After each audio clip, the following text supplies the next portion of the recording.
Nice. ఇవాళ శశి గారు Ontario టొరంటోలో ఉన్న ఆర్ట్ గ్యాలరీకి వచ్చారు. ఇక్కడ ఫస్ట్ ఫ్లోర్లో మనము ఈ షిప్స్ మోడల్స్ ఎగ్జిబిషన్ చూడొచ్చు. ఇవన్నీ డెమోస్ పెట్టారు.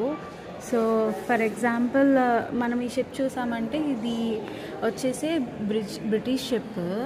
అది 1:4 స్కేల్లో ఉందంట. సో ఈ షిప్ ఇక్కడ మనం చూసిన సైజ్ కంటే 24 టైమ్స్ పెద్దగా ఉంటుంది. ఇది ఒక వార్ షిప్. సో అలా ఇంకా చాలా షిప్స్ అన్నవి ఉన్నాయి. ఇది కూడా కొన్ని చిన్న చిన్న మోడల్స్. ఇది చూసారంటే ఒక పెద్ద వార్ షిప్. ఆ రోజుల్లో వార్స్ చేసేటప్పుడు వీళ్ళందరూ త్రూ ఓషన్ వెళ్ళేవారు కాబట్టి సో షిప్స్ అన్నవి చాలా ఇంపార్టెంట్ రోల్ ప్లే చేసేవన్నమాట.